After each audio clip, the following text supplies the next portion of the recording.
കൂട്ടുകാരെ കാസിംബായി ആണ് കേട്ടോ. അപ്പോൾ ഇന്നത്തെ ഒരു കാഴ്ച കാണിച്ചു തരാൻ പോകുന്നത് നമ്മുടെ കണ്ണൂർ റെയിൽവേ സ്റ്റേഷനിലുള്ള അടിപ്പാതയാണ് കേട്ടോ. ഈ ഒരു അടിപ്പാത എന്ന് പറഞ്ഞു കഴിഞ്ഞാൽ അടിപ്പാത അതായത് അണ്ടർഗ്രൗണ്ട് എന്നൊക്കെ നമ്മൾ പറയുന്ന അടിപ്പാത ഇതാ കേട്ടോ. നമ്മുടെ അടിപ്പാത ഒന്നിൽ നിന്ന് രണ്ടിലോട്ടും മൂന്നിലോട്ടും അല്ലെ മൂന്നിൽ രണ്ടിൽ നിന്നും ഒന്നാം നമ്പർ പ്ലാറ്റ്ഫോമിലോട്ടും വരാനുള്ളൊരു സൗകര്യം കേട്ടോ. ആ സ്റ്റെപ്പ് കയറാൻ പറ്റാത്തവർക്കൊക്കെ പതുക്കനെ ഇറങ്ങി നടന്നു പോകാനൊക്കെ പറ്റിയ അടിപൊളി സ്ഥലമാണ്. പക്ഷെ വെറുതെ അല്ല, ഈ സ്റ്റെപ്പ് മുഴുവനും അതിമനോഹരമായിട്ടുള്ള ചിത്രങ്ങൾ ആലേഖനം ചെയ്തു വെച്ചിട്ടുണ്ട്. പക്ഷെ ഇവിടെ ഒരു ബോർഡ് വെച്ച് കണ്ടിട്ടുണ്ടോ? അതായത് സബ്വേയിൽ വെള്ളം കെട്ടി നിൽക്കുന്നുണ്ടെങ്കിൽ അത് നമ്മളെ വേണ്ടപ്പെട്ടവരെ അറിയിക്കാൻ വേണ്ടിയിട്ടാണ്. സെക്ഷൻ എഞ്ചിനീയർ നമ്പറൊക്കെയാണ് ഇവിടെ കൊടുത്തിട്ടുള്ളത്, അവരെ അറിയിക്കണം. കാരണം മഴക്കാലമായി കഴിഞ്ഞാൽ ഇവിടെ വല്ലാണ്ട് വെള്ളം അടിപ്പാതയിൽ വെള്ളം കെട്ടി നിൽക്കാറുണ്ട്. അപ്പോൾ ആ സമയത്ത് അതിലെ കൂടെ പാസ് ചെയ്യരുതെന്നാണ് അവിടെ പ്രത്യേകിച്ച് ആ ബോർഡ് കൊടുത്തിട്ടുള്ളത് കേട്ടോ. എന്തായാലും ഇതിലൂടെയുള്ള ഒരു 2 മിനിറ്റ് അല്ലെങ്കിൽ 1 മിനിറ്റ് യാത്ര നമുക്ക് വെറുതെ ആയില്ല. ഇത്തരം ചിത്രങ്ങൾ കണ്ടു തന്നെ പോകാൻ പറ്റും. പിന്നെ മറ്റൊന്ന് വെച്ച് കഴിഞ്ഞാൽ നമ്മുടെ മുത്തപ്പൻ്റെ ചിത്രവും മുത്തപ്പൻ്റെ അമ്പലത്തിൻ്റെ ചിത്രം തന്നെയാണ് ഫസ്റ്റ് തന്നെ ഇവിടെ ആലേഖനം ചെയ്തു വെച്ചിട്ടുള്ളത്. ഒരു ചിത്രമല്ല, ഒരു രൂപം തന്നെ അവിടെ സെറ്റാക്കി വെച്ചിട്ടുണ്ട് കേട്ടോ. കാരണം ഇത് കണ്ണൂരാണ്. കണ്ണൂരും ഈ മലബാർ ഏരിയയിലെ കണ്ണൂർ കാസർഗോഡൊക്കെ വന്നു കഴിഞ്ഞാൽ കൂടുതലും തെയ്യങ്ങളും കോലങ്ങളൊക്കെ തന്നെയാണ് നമുക്ക് ഏറ്റവും കൂടുതൽ കാണാൻ കഴിയുന്നത്. പിന്നെ നേരെ ഫസ്റ്റത്തേൽ പോകുമ്പോൾ കണ്ട ഇവിടെ ഒരു മോട്ടർ വെച്ചിരിക്കുന്നത്. ഇവിടെ നിന്നാണ് ഇവിടെ വെള്ളം കെട്ടി കിടന്നിട്ടില്ലെങ്കിൽ മോട്ടർ വഴി വെള്ളം അടിച്ച് പറ്റിക്കുകയാണ് ചെയ്യുന്നത്. പിന്നെ ഫസ്റ്റ് തന്നെ കൊടുത്തിരിക്കുന്ന ചിത്രം നമ്മുടെ മതസൗഹാർദ്ദം പോലെ നമ്മുടെ അമ്പലവും പിന്നെ അത് മുസ്ലിം പള്ളിയും ക്രിസ്ത്യൻ പള്ളിയും തന്നെ വെച്ചിട്ടുണ്ട്.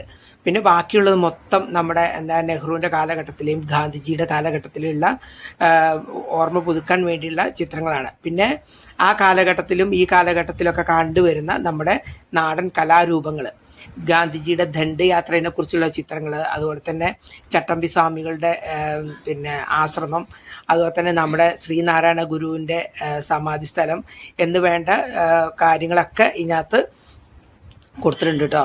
പിന്നെ എന്താ വെച്ച് കഴിഞ്ഞാൽ എന്താ പറയുക, ഒരു ചരിത്രം തന്നെ ഇവിടെ മൊത്തം ഈ ഒരു സ്ഥലത്ത് ആലേഖനം തന്നെ ചെയ്തു വെച്ചിട്ടുണ്ട്. പിന്നെ നമ്മുടെ തിരുവാതിര കളി, അതുപോലെ തന്നെ ഒപ്പന, കളരി എന്ന് വേണ്ട പണ്ട് കാലത്തുള്ളത് ഈ കാലഘട്ടത്തിലൊക്കെ കാണുന്ന കേരള കലാരൂപങ്ങളെ തന്നെ ഇവിടെ ഇവർ പരമാവധി ചിത്രത്തിൽ ഉൾപ്പെടുത്തിയിട്ടുണ്ട് കേട്ടോ. പിന്നെ നമ്മുടെ കൂട്ടുകാരുടെ ക്രിക്കറ്റ്, അങ്ങനെ വേണ്ട എല്ലാം തന്നെ ഉൾപ്പെടുത്തിക്കൊണ്ട് തന്നെയാണ് ഈ ചുമർ ചിത്രങ്ങൾ മുഴുവനായിട്ട് ചെയ്തു വെച്ചിട്ടുള്ളത്. ഒന്നിൽ നിന്ന് ഇറങ്ങുമ്പോൾ ഒറ്റ സ്റ്റെപ്പ് ഉള്ളൂ എങ്കിലും 2-ാം നമ്പർ പ്ലാറ്റ്ഫോമിൻ്റെ ഒരു ഭാഗത്തോട്ട് വരുമ്പം 2 ഭാഗത്തോട്ടായിട്ട് സ്റ്റെപ്പുകൾ ഉണ്ട് കേട്ടോ. കാരണം തിങ്ങി തിരഞ്ഞൊന്ന് പോകാണ്ട് നമ്മൾ വിശാലമായിട്ട് നടന്നു പോകാനുള്ള സൗകര്യം തന്നെ ഇവിടെ ഈ അടിപ്പാതയിൽ ഒരുക്കിയിട്ടുണ്ട്. കുറേ കൂട്ടുകാർക്ക് അറിയാത്ത കൂട്ടുകാർക്ക് വേണ്ടിയാണ് കേട്ടോ വീഡിയോ ചെയ്യുന്നത്. അപ്പം ഇതൊക്കെ ഞങ്ങൾക്ക് അറിയാമെന്ന് പറയുന്നവരോട് അറിയാത്തവർക്ക് വേണ്ടി മാത്രമാണ് വീഡിയോ ചെയ്തത്. പിന്നെ കോവിലകത്തിൻ്റെ ചിത്രം, അതുപോലെ തന്നെ ഞാൻ കയറി വരുമ്പോൾ തന്നെ കൃഷ്ണൻ്റെ ചിത്രം, പിന്നെ ഈ ഭാഗത്ത് കണ്ട ഈ ഒരു ചിത്രം കണ്ടില്ലേ, നമ്മുടെ നാടൻ ഒരു സ്ഥലം, അവിടുത്തെ ഒരു നാടൻ വീട്, അതായത് ഗ്രാമഭംഗിയൊക്കെ ഉൾപ്പെടുത്തിക്കൊണ്ട് തന്നെ കേട്ടോ. അപ്പോൾ വീഡിയോ എത്രയേ ഉള്ളൂ. വീഡിയോ ഇഷ്ടപ്പെടുകയാണെങ്കിൽ ലൈക്ക് ചെയ്യുക. സബ്സ്ക്രൈബ് ചെയ്യാത്ത കൂട്ടുകാരുണ്ടെങ്കിൽ ദയവായിട്ടൊന്ന് സബ്സ്ക്രൈബ് ചെയ്ത് സപ്പോർട്ട് ചെയ്യാൻ മറക്കല്ലേ കാസിബായിനെ. അപ്പം പുതിയ വീഡിയോ ആയിട്ട് വരാം. എല്ലാവരോടും ടാറ്റാ, ബൈ.